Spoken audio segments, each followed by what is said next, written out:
Hello everyone, welcome back. This is Manigandan. So today's topic we are going to discuss about SIEM. What is SIEM and what are the benefits that we can get when we are going to deploy SIEM tool in our organization. Those things we are going to discuss in this video. We can start. So basically what is SIEM? SIEM means nothing but security information and event management. So why do we need to have a SIEM in our organization? So just to think about the scenario, SIEM means it could be a product or it could be a software. So I would say it's a product. So in market there are a number of SIEM tools are available. We will discuss those things in later. So basically what SIEM the tool will do, it will capture all the raw logs from the n number of security product. Just to think about the scenario, you have in your organization you might be having the firewall, network switches,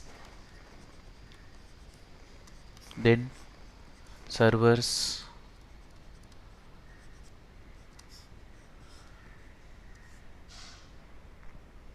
database. Yeah, so there are a number of products which are available in our organization. Here there is no limitation in terms of raw logs. So basically what will happen, as I said, these are the products that are running in our organization. So we have to monitor what is happening in our organization, or if any malicious request is coming towards those products, we have to check whether it's the legit traffic or any suspicious traffic that we are getting from the unknown source. How are we going to monitor those things? In that scenario, that SIEM product will comes to picture. So basically what will happen, as I said, there are a number of product will be there in our organization. We can't go and do the monitoring each and every product individually. So instead of doing the monitoring individually, what will happen, all the raw logs with respect to the tech stack, as you are aware, firewall. So basically based on the firewall, what firewall device will do, it will verify the rules. If it is allowed, then the traffic will enter into our organization. If it is not, then the decline rule will comes to picture.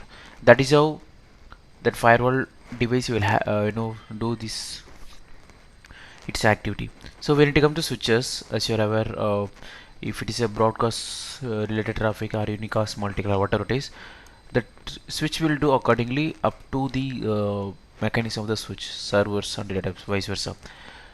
So what we will do, like we are going to send all the raw logs with respect to the tech stack into product of SIEM. Basically we will integrate this product with SIEM tool. The raw logs will be sending to the product. So once the SIEM tool will receive all the raw logs, then SIEM tool will have a decoder rules. So basically what is the meaning of decoder rules? So decoder rules means we will get some meaningful information from the raw logs. What is meaningful information? As you are aware, raw log means nothing but every vendor will have a different syntax. For an example, some vendor will be maintaining the IP address like this. Okay, IP dot address. This is a syntax for that product. Some vendor will be maintaining the syntax like this. IP dot a could be a caps. Some vendor will be maintaining the IP address, IP dot address. So every vendor will have a different syntax, depends on the uh, developing of the product. So regardless of the product, the SIEM tool will be maintained as unique syntax that is called decoder. The decoder rule will help us to understand the logs details which being generated with our product. Then from the raw logs itself we are going to have a meaningful logs. Then once we have a meaningful logs, what will happen, then use case will comes to picture. So what is use case?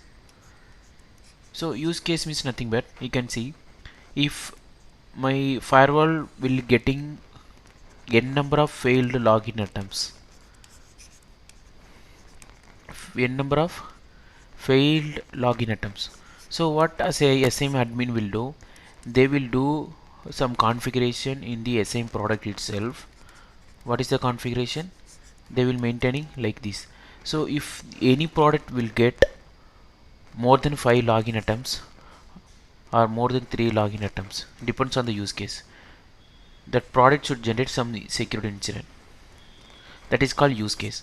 So that is how they will maintain a different use case. So based on the use case, what SIEM will do, the SIEM tool will generate some security alert. So as a SIEM admin, what we have to do, we have to go and verify the events, whether it is a legit events or it is a false positive. If it is legit, we have to close it with proper justification. That is how the entire process will comes to picture. I hope you understand what is the SIEM tool and what is the behavior of SIEM tool. Thank you so much for watching this video.